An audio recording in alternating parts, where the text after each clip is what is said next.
Estudo da Palavra. Bem, então o que vai acontecer? Nós vamos continuar o estudo da semana passada. E nós abrimos semana passada sobre essa polêmica toda dos 7 papas. Nós vimos que há várias interpretações surgindo por aí nos meios de comunicação, YouTube e tudo mais. Até bate-boca, palavras de baixo calão, coisas assim terríveis. Onde a gente vê que realmente o Espírito de Cristo parece que não está agindo na vida de muitos que estão trabalhando este assunto. Há, por exemplo, o pessoal que acredita que as 7 cabeças de Apocalipse 17 são 7 papas. E que o Bento XVI seria, então, o 7º Papa. E que João Paulo II, notem, João Paulo II voltaria do mundo dos mortos. Calma lá. Eles dizem que ele seria personificado por Satanás. Bom, essa é uma visão. Porém, o pessoal que advoga essa visão são antitrinitarianos, não creem no Espírito Santo como sendo uma pessoa e nem na divindade do Espírito Santo. E outro detalhe, no começo, na década de 2000, quando eles começaram a interpretar essa questão dos 7 papas, eles diziam que João Paulo II, quando estava doente na época, você se lembra disso, na década de 2000 ali, ele iria sair, tá certo? Ele iria deixar o seu cargo e iria retornar. Ou seja, ele deixaria o cargo, entraria outro no lugar dele, ficaria pouco tempo e o Papa João Paulo II, ainda vivo, voltaria. Porém, você sabe, João Paulo II morreu. Bom, eles erraram no começo. Tem essa questão aí do antitrinitarismo, ou antitrinitarianismo, perdão. E daqui 3 semanas, se não acontecer nada relacionado a João Paulo II, essa profecia, dentro do que eles colocaram, ficará no esquecimento e será motivo de chacota, com certeza. Também tem uma outra linha que advoga que seria um filho de João Paulo II que teria a idade de 60 anos. E também uma outra linha de pensamento que clonaram, veja, clonaram João Paulo II. E ele agora estará ressurgindo, clonado, pessoal. E tem gente que bate forte nessa questão. Como se fosse a última bolacha do pacote, uma interpretação como se fosse realmente a última bolacha do pacote. O pessoal perde até a paciência no YouTube, o pessoal eles usam palavras baixas, um xingando o outro, olha, uma coisa assim de louco mesmo. E tem a profecia do São Malaquias, que foi um padre católico da antiguidade, que disse que haveria 112 papas. O Bento XVI, então, seria o número 111. Claro que ele não citou nomes, mas na contagem, dentro da profecia que ele colocou, só falando aqui rapidamente para a gente avançar no estudo, o Bento XVI seria o de número 111 e viria agora o de número 112. Mas nós, então, fomos para a Bíblia, o que dizia a Bíblia e a história. Nós vimos, começando o nosso estudo da semana passada, que Jesus ensinou que o método correto de se interpretar as profecias é o método historicista. E citamos, por exemplo, o Evangelho de Marcos, capítulo 1, de 9 a 15, quando Jesus aparece ali, agora levando, não é, as boas novas a todos, depois do seu batismo. E ele diz, o tempo está cumprido. Essa profecia, ela se refere às 70 semanas de Daniel, capítulo 9, começando no versículo 25. Desde a saída da ordem para restaurar Jerusalém até o ungido. Ora, quando foi Jesus ungido? Lucas 4, verso 18, fala ali do batismo de Jesus. Atos 10, 38 também. Jesus então ensinou que nós devemos ir à história e, para interpretar os símbolos proféticos, usar a história e deixar que o próprio contexto bíblico fale por si mesmo. Nós vimos ali alguns paralelismos e vimos que o poder de Daniel capítulo 7, versículo 3, Apocalipse 13, versículo 11 e Apocalipse 17, 1, tanto se tratando quanto a questão de animais ou chifres, Daniel 7, 19 a 24, Apocalipse 13, de 1 a 2, Apocalipse 17, 4, blasfêmias, Daniel 7, 25, Apocalipse 13, 6, Apocalipse 17, 3, perseguições, Daniel 7, 25, Apocalipse 13, 5, Apocalipse 12, 6 e Apocalipse 17, 6, trata-se do mesmo poder devido a esse paralelismo que nós fizemos. Só para vocês terem uma ideia, em Daniel capítulo 7, esse poder é denominado como um chifre pequeno, tá certo? Tanto em Daniel capítulo 7 ali, como um chifre pequeno que surge dos 10 outros chifres. Chifres em profecia significa poder, rei ou reino. E nós sabemos que Roma papal surgiu da onde? Lá das nações da Europa. A mesma coisa se refere a Apocalipse 13, versículo 1. Uma besta que sobe do mar. Mar em profecias, de acordo com Apocalipse capítulo 17, povos, nações, línguas e reis. A mesma coisa, o mesmo poder. E Apocalipse 17, uma mulher em profecia, igreja, como nós já estudamos. Existe a igreja de Deus, a igreja pura, e a igreja prostituta, que é a igreja do inimigo de Deus, montada sobre uma besta, ok? Sobre muitas águas. Trata-se do mesmo poder aqui, pessoal. Não tem como nós interpretarmos Apocalipse 17, tirando do contexto Apocalipse 13 e Daniel 7. Alguns, por exemplo, eu vi na internet, tem um rapaz chamado Fábio Sabino, né? E na minha opinião ele tentou com grande sucesso, né? Tentou com grande sucesso realmente dar a entender que a visão que ele colocou ali era a visão mais correta, que é o preterismo, que coloca as profecias relacionadas a este poder num passado remoto. Acontece que não tem como eu desvincular Apocalipse 17 do Apocalipse 13 e do Apocalipse 7. Por exemplo, ele colocou Nero como sendo a 7ª cabeça, o imperador Nero. Qual é o papel, por exemplo, de Nero com os 1260 anos de Apocalipse 12, verso 6? Que é o mesmo que os 42 meses de Apocalipse 13? Que é o mesmo que um tempo, 2 tempos e metade de um tempo de Apocalipse capítulo 7? Não há ligação nenhuma com isso aqui. O chifre pequeno que surge dos 10 chifres e arranca 3 desses 10, a história mostra que o papado romano começou a dominar o cenário político religioso em 538, quando a última nação ariana, os ostrogodos, deixaram de existir, e aí Justiniano, imperador Justiniano, nomeou o Papa como cabeça de todas as igrejas. Qual é a ligação que isso existe com Nero? Nenhuma. Mas eu quero tratar de mais alguns assuntos aqui, ok? Vamos então, rapidamente, falando sobre algumas questões interessantes aqui. Se der tempo, eu volto a recapitular mais uma vez os pontos principais que nós estudamos aqui. Vamos novamente para Apocalipse capítulo 17. Apocalipse capítulo 17, abra sua Bíblia. Estamos tratando deste assunto aqui porque é um assunto que está sendo muito discutido e não tem como fugir disso. Então, eu entendo que Deus tem permitido toda esta questão vir à tona para que nós realmente nos situemos na verdadeira essência dessa mensagem, amém? É aí que os verdadeiros irão resplandecer através de um estudo claro e concreto e ensinar a verdade através de um alto clamor e apressando assim a volta de Jesus. Mas Apocalipse capítulo 17, começando no versículo 8, acompanhe comigo, diz assim: a besta que viste era, e não é, e está para emergir do abismo, e caminha para a destruição. E aqueles que habitam sobre a terra, cujos nomes não foram escritos no livro da vida, continua então aqui o texto, desde a fundação do mundo, se admirarão, vendo a besta que era, e não é, mas aparecerá. 9 agora, 17 de Apocalipse, verso 9. Aqui está o sentido, quem tem sabedoria, 7 cabeças são 7 montes, nos quais a mulher está sentada, são também 7 reis, dos quais, verso 10, caíram 5, um existe, o outro ainda não chegou, e quando chegar, tem de durar pouco. Muito bem. Interessante que quando nós analisamos Apocalipse capítulo 17, versículo, por exemplo, 3, Apocalipse 17, note Apocalipse 17, verso 3.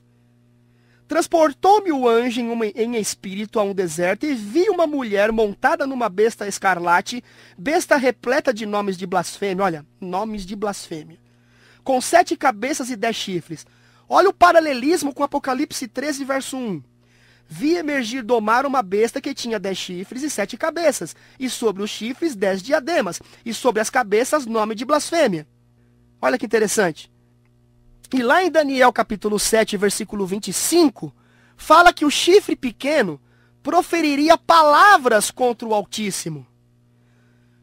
Vamos tratar desta questão da blasfêmia para entender mais um pouco sobre o significado de quem são as 7 cabeças, se são realmente 7 papas. Quem seriam esses 7 reis?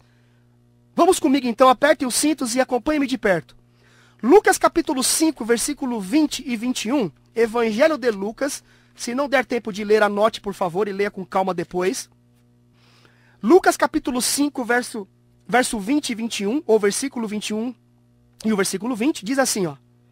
Vendo-lhes a fé, Jesus disse ao paralítico, homem, estão perdoados os teus pecados. E os escribas e fariseus arrazoavam, dizendo, quem é este que diz blasfêmias? Quem pode perdoar pecados senão só Deus? Corroborando ou comparando esse texto com João capítulo 10, anote ou abra em João 10, 31 a 33, diz assim, João 10, 31 a 33. Novamente pegaram os judeus em pedras para lhe atirar. Atirar em quem? Jesus. Disse-lhe Jesus, tenho-vos mostrado boas obras, ou obras boas da parte do Pai, por qual delas me apedrejais? Olha o 33. Responderam-lhe, os judeus, não é por boa obra que te apedrejamos, e sim por causa da blasfêmia, pois, sendo tu homem, te fazes Deus a ti mesmo. Meus amigos, vamos entender esse contexto aqui, interessante essa questão. Jesus podia, ou ele poderia, digamos assim, assumir prerrogativas divinas, como por exemplo, ser Deus, sim ou não? Sim, porque Jesus é Deus. Ele é Deus. Mas, biblicamente falando, aqui é o ponto. Blasfêmia está relacionada ao contexto de pessoas que assumem para si títulos ou prerrogativas que cabem somente a quem? A Deus, a um ser divino. Aqui é o ponto para interpretar ainda mais o verdadeiro sentido e a essência das 7 cabeças de Apocalipse 17. Nós trouxemos a interpretação que achamos que é a interpretação mais coerente e correta de que esses 7 reis eram Egito, Assíria, Babilônia, Medo-Persa, Grécia, ou seja, 5 que tinham caído. João escreveu o Apocalipse, ele disse na ocasião, um existe, quem existia na época de João? Roma pagã, ou Roma imperial. E outro viria, quem seria esse? Roma papal, aquele chifre pequeno, que reinou absoluto durante 1260 anos, já falamos sobre isso, e terminou esse reinado em 1798, quando o general Berthier entrou no Vaticano, prendeu o Papa Pio VI, o Papa Pio VI morreu logo depois. Mas em 1929, Mussolini e o cardeal Gaspani se encontraram no Palácio de São João Latrão e assinaram um documento e uma concordata intitulada Cura-se a ferida de muitos anos. Então, o poder de Daniel 7, de Apocalipse 13 e de Apocalipse 17 é o mesmo poder, Roma papal. Mas quais são as evidências maiores que seriam realmente esses 7 aqui? Vamos trabalhar agora essa questão dentro do contexto de blasfêmia. Faraó. No topo da hierarquia egípcia estava o faraó. Você pode pesquisar tudo o que eu vou dizer aqui. Ele era considerado, sabe o quê? Um deus. Olha, ele era considerado um deus vivo. Tá vendo? O rei vivo era considerado como uma personificação do deus Horus, que era um deus pagão egípcio. Enquanto que o rei morto, que o tinha, ou que tinha antecedido ele, era associado a Osíris, pai de Horus, independente de existir uma relação familiar entre soberanos. Os faraós eram considerados deuses. Detalhe, eu vou dizer aqui uma coisa que você vai entender o fio da meada lá no final. O Egito existiu. Quantos faraós existiram? Vários. Guarde isso na sua cabeça que você vai entender o porquê depois. Faraó blasfemou de Deus, além de ele ser considerado, ou serem considerados deuses, divindades. Olha só, Êxodo, capítulo 5, versículo 1 e 2. Quando Moisés disse, deixa meu povo ir, ali para Faraó, como vindo da parte de Deus, né? Deus pedindo. Êxodo capítulo 5, versículo 1 e 2. Depois foram Moisés e Arão e disseram a Faraó, assim diz o Senhor Deus de Israel, deixa ir o meu povo, para que me celebre uma festa no deserto. Respondeu Faraó, quem é o Senhor para que lhe ouça a voz e deixe ir a Israel? Não conheço o Senhor, nem tampouco deixarei ir a Israel. Então aqui nós vemos Faraó blasfemando de Deus, porque ele conhecia sim, ele sabia sim quem era este Deus, ele sabia. Ele blasfema aqui de Deus, e os faraós eles eram considerados deuses. E blasfêmia é uma pessoa assumir prerrogativas divinas como sendo o próprio Deus. A Síria. O principal, vamos lá para o segundo agora. O principal deus da Assíria era Assur, mesma denominação da capital da Síria. O rei assírio era considerado um representante de Assur na terra. Ou seja, era como se ele fosse um deus, como se ele fosse um ser divino. E lá no segundo livro de Crônicas, capítulo 32, versículo 17, acompanhe comigo, por favor, ou anote e leia depois. Vamos lá, segundo livro de Crônicas, capítulo 32, 17. Olha aqui o rei da Síria, Senaqueribe, blasfemando contra Deus. Segundo livro de Crônicas, 32, 7. Senaqueribe escreveu também cartas para blasfemar do Senhor Deus de Israel e para falar contra ele, dizendo: assim como os deuses das nações de outras terras não livraram seu povo das minhas mãos, assim também o Deus de Ezequias, que era o Deus, né, criador dos céus e da terra, o mesmo Deus que eu e você, disse ele, não livrará o seu povo das minhas mãos. Então, tá aqui, Faraó, contexto de divindade, contexto de blasfêmia, rei da Síria, a mesma coisa. Vamos para a terceira parte, Babilônia. Babilônia, vamos lá. Segundo a tradição dos babilônios, olha que interessante, no princípio da criação, Marduk, que era um deus, uma divindade pagã, tinha nascido nas águas agitadas do abismo. Melhor dizendo, vou repetir, tinha descido nas águas agitadas do abismo para enfrentar o caos. Estando nas águas, lutou e venceu, subjugando o poder do inimigo e criando o mundo. Olha só a crença deles. Por isso, todo ano, o rei da Babilônia, e Babilônia possuiu vários reis, a Síria também, Egito também, guarda esse detalhe que aqui vai ficar legal lá no final. Por isso, todo ano, o rei de Babilônia, filho do deus Marduk, olha, ele era considerado uma divindade, filho do deus Marduk, imitava a ação do pai Marduk. Chegando perto do rio Eufrates, era uma procissão que eles faziam, irmãos, parecido muito com o que acontece hoje no catolicismo romano. Esse deus Marduk ia na frente, eles realizavam uma procissão e eles iam até o rio Eufrates. Quando eles chegavam perto do rio Eufrates, o rei de Babilônia entrava nas águas agitadas e assim diante do povo vitorioso, ou diante do povo em festa, reunido junto às margens do rio, ele era a expressão viva da luta vitoriosa da divindade contra o caos ameaçador. Olha agora aqui, ó. E todos aclamavam ele da seguinte forma: nosso Deus, nosso Criador. Olha, nosso Deus, nosso Criador. E lá em Daniel capítulo 2, Daniel 2, versículos 13 e 4 diz: disse-lhe o rei, tive um sonho, e para sabê-lo está perturbado o meu espírito. Ou seja, Nabucodonosor queria saber o sentido do sonho que ele teve, né? Aquele sonho que Daniel depois revelou através do poder de Deus. Verso 4, olha aqui, ó. Os caldeus disseram ao rei em aramaico: ó rei, vive o quê? Olha, vive eternamente, ó. Vive eternamente. Eles eram considerados eternos, eles eram considerados deuses, divindades, imortais. E lá em Daniel capítulo 4, versículo 30, Daniel 4, versículo 30, Nabucodonosor disse certa vez, falou o rei e disse, não é esta a grande Babilônia que eu edifiquei para a casa real, com o meu grandioso poder e para a glória da minha majestade?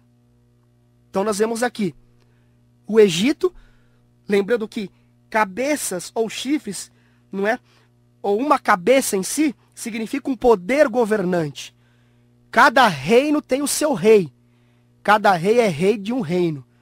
Então aqui realmente fica claro quem eram aqueles 5 reis ou reinos que tinham caído até João. Roma Imperial reinava na época de João.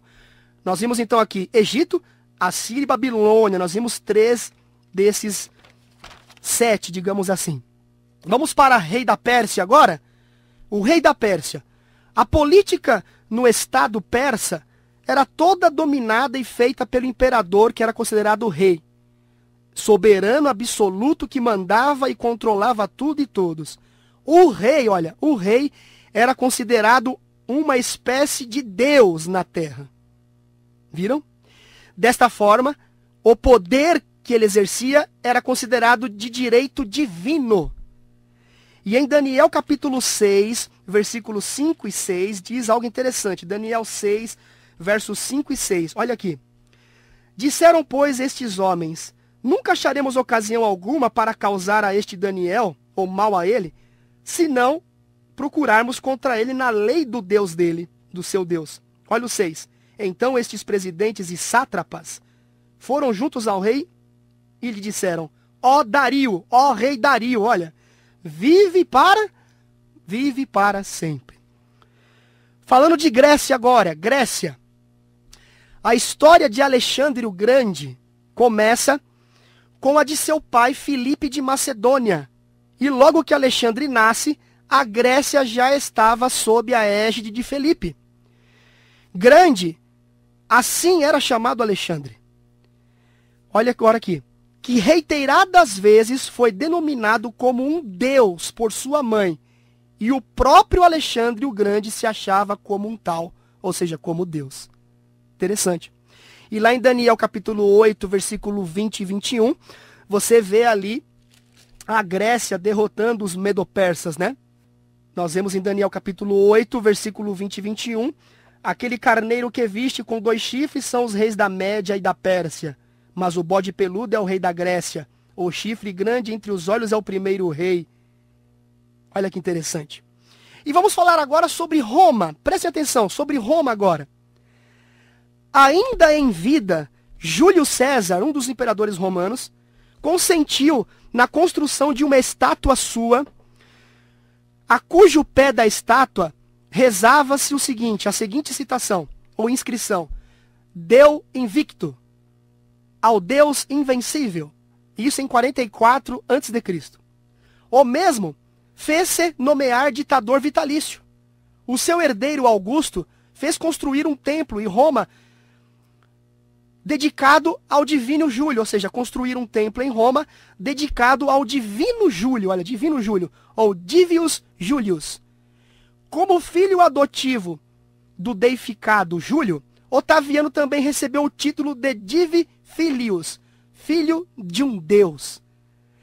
E a elevação dos governantes romanos à categoria de divindades, de deuses, chamada de apoteose, foi mais um dos elementos que contribuíram para a criação da figura imperial num longo processo não delimitado com claridade ao longo do tempo.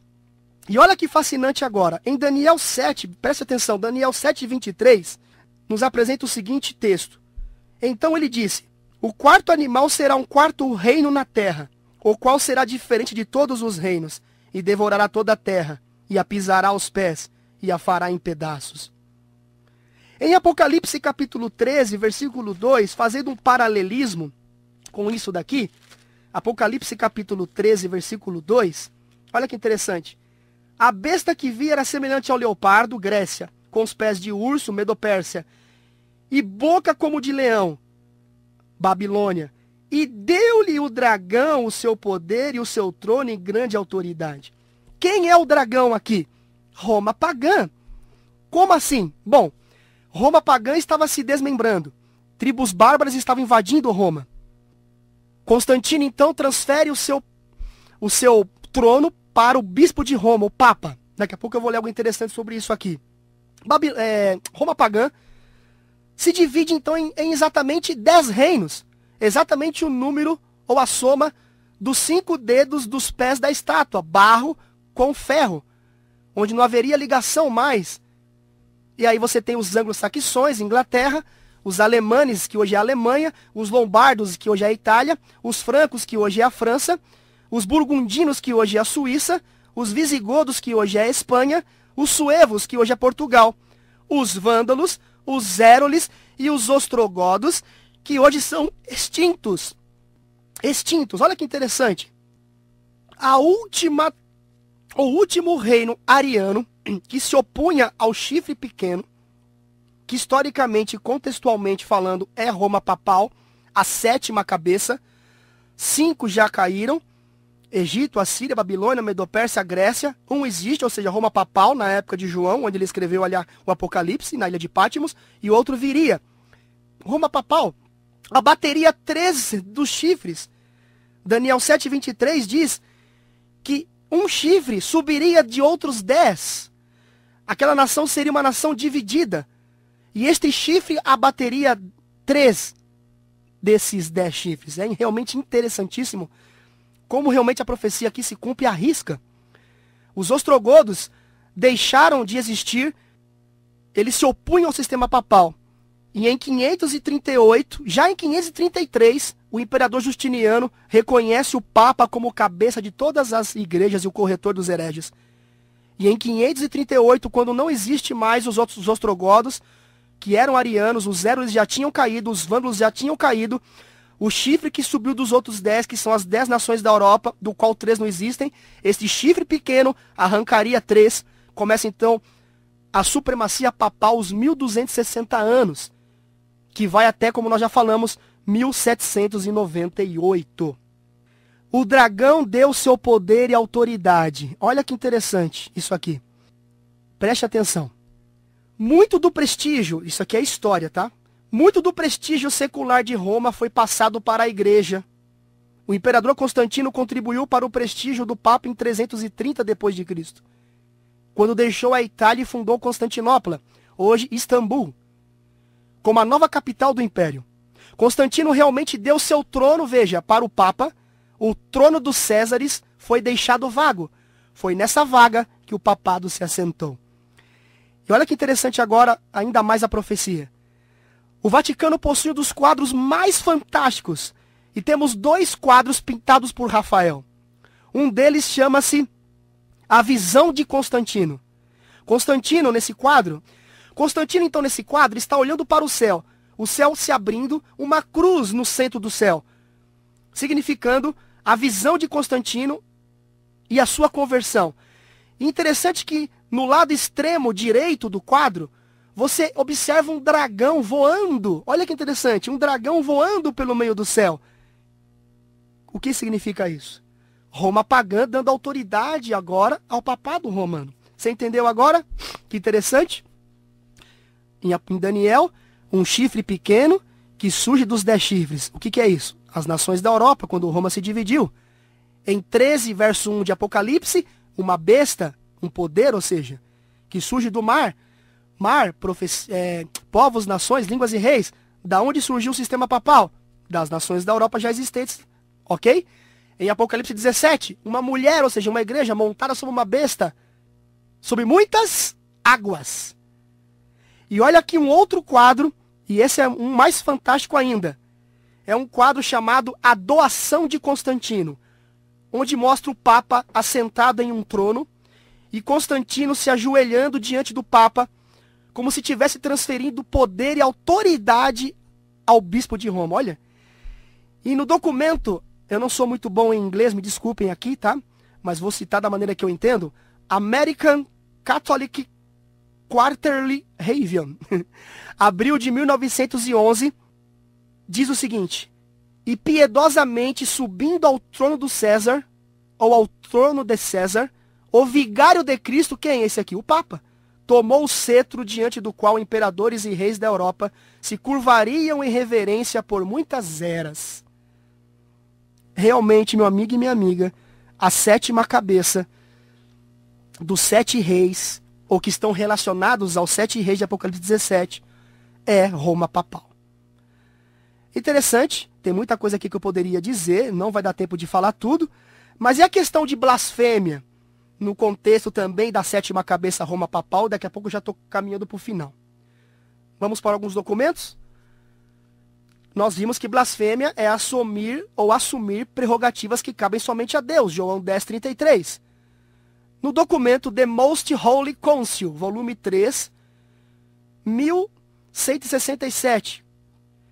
Esclarecemos, diz o Papado Romano, que a Santa Sé Apostólico Vaticano e o Pontífice Romano ocupam a supremacia sobre todo o mundo.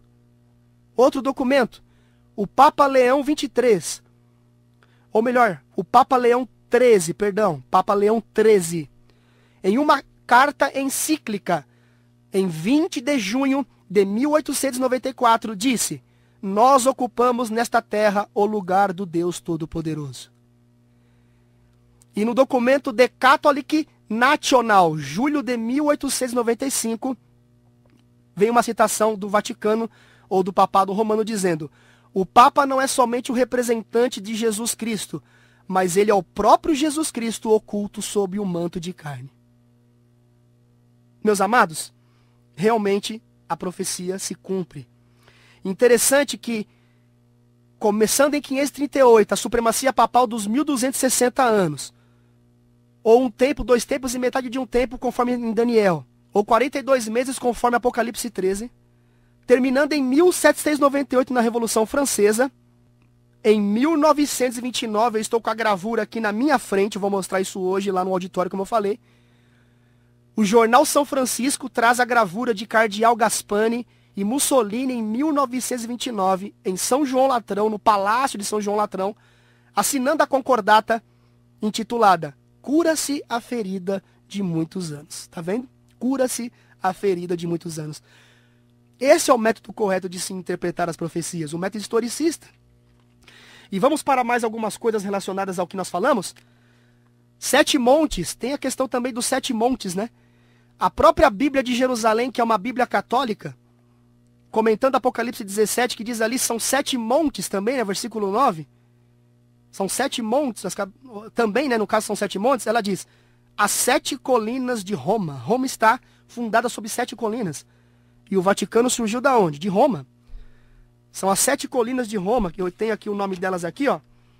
Aventino, Palatino, Quirinal, Capitolino, Janículo, Esquelino e Célio.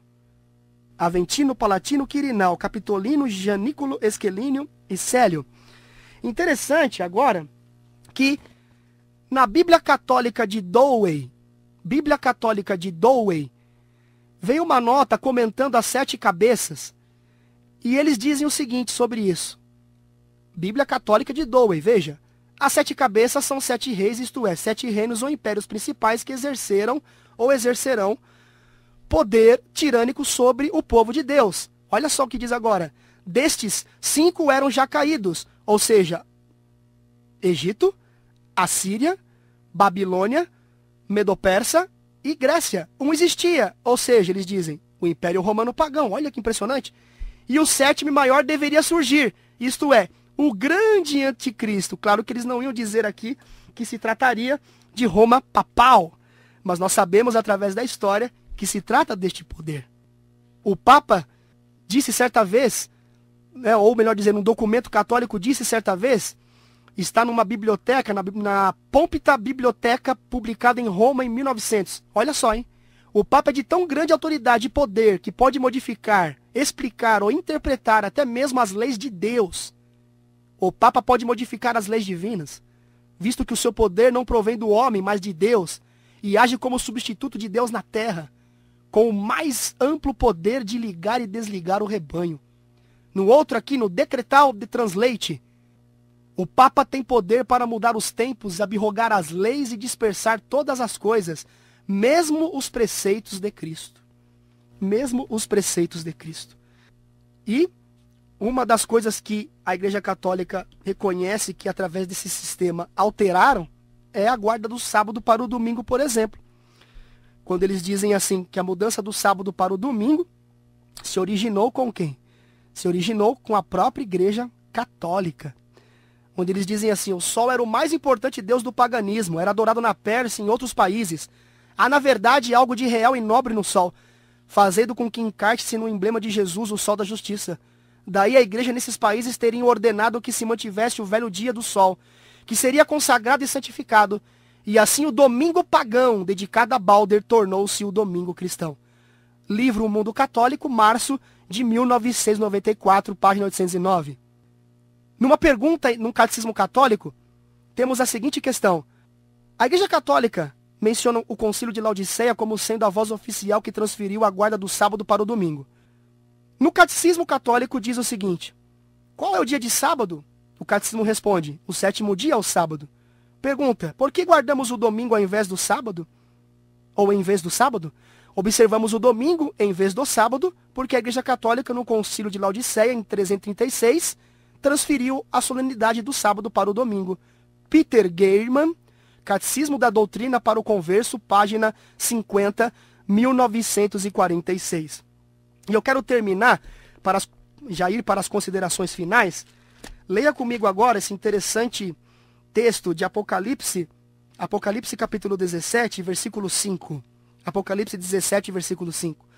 Na sua fronte acha-se inscrito um nome, mistério, Babilônia, a grande, a mãe das meretrizes e das abominações da terra.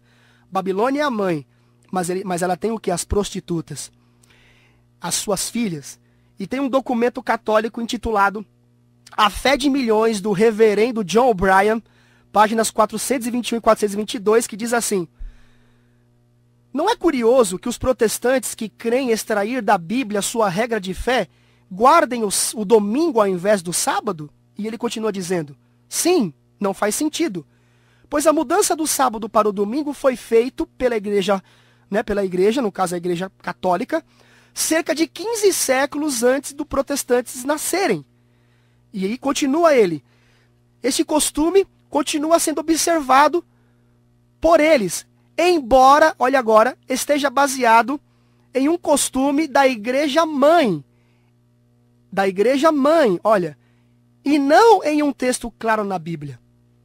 E ele termina dizendo, o reverendo John O'Brien, fantástico o raciocínio dele: as pessoas que acham, não é, que devem extrair das Escrituras a sua única regra de fé, deveriam guardar o sábado bíblico e ficar com a Bíblia. Isso está no Reitoria de Santa Catarina, norte de Michigan também. Mas ele termina dizendo mais, ele termina dizendo o seguinte, ele termina dizendo assim: eles, ou seja, as igrejas que observam o domingo ou que ensinam mesmo, sabemos que nem todos fazem isso, e Deus tem pessoas sinceras em todas as igrejas, ele diz assim: eles seguem esse costume como um filho que foge da sua mãe, mas ainda no bolso carrega uma foto ou um fio de cabelo ou um cacho de cabelo da sua mãe. Meu amigo e minha amiga, está claro para você dentro da história que Roma papal é a 7ª cabeça, o 7º reino? E como é que está essa ferida mortal? Está quase restaurada? É o que eu vou falar no próximo domingo aqui no programa. Eu estou aqui com um jornal da Assembleia de Deus intitulado O Mensageiro da Paz, que tem uma matéria que mostra que a chaga mortal que o papado romano levou em 1798 está passo a passo para ser curada totalmente. Vou citar aqui algo fantástico dentro do jornal O Mensageiro da Paz da Igreja Assembleia de Deus. Você não pode perder o estudo de semana que vem. Mas ficou claro que realmente o papado romano é a 7ª cabeça. E para terminar definitivamente, 1 minuto aqui agora, 1 minuto e meio, vocês se lembram do que eu falei? Que todos aqueles reinos existiam, ou existiram por muito tempo, e vários reis vieram à existência e morreram como reis desses reinos. Por isso que é errado esse negócio, essa mentalidade, digamos assim, até meio fanática, embora muitas pessoas sejam sinceras, de ficar, não, esse é o último papa, esse é o último papa, esse é o último papa. A 7ª cabeça é Roma papal. E pense comigo, eu quero falar mais sobre isso semana passada. A besta que era e já não é. Vou explicar isso daí também semana que vem. Falei semana passada, né? Semana que vem. A besta que era e já não é, mas ela virá. Vou falar sobre isso. Mas pensa comigo para fechar.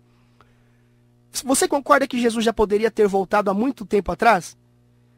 Independente de existir Bento XVI, João Paulo II e tal papa, e tal outro papa, e tal, e tal, e tal. Concorda? Meu amigo, Jesus já poderia ter voltado há muito tempo. A 7ª cabeça é Roma papal que está aí. E Jesus poderia ter voltado há 10 anos atrás, há 20 anos atrás. Sabe por que Jesus não voltou ainda? E pode ser que, através de uma coincidência, ele volte agora com mais um papa. E se vier mais outro, vai ficar complicado para as interpretações futuristas e não historicistas. Falarei sobre isso semana que vem também. Será uma grande coincidência. Mas você pode apressar a volta de Jesus. Jesus pode voltar o mais rápido possível. Não precisa essa preocupação de esse será o último papa ou não será. É um filho de João Paulo II, é esse e aquilo outro. Irmãos, a Bíblia é clara. A história é clara sobre quem é essa 7ª cabeça. Você acabou de ouvir Programa Verdade para o Tempo do Fim. Programa Verdade para o Tempo do Fim. Na apresentação de Alexandre Bernardes.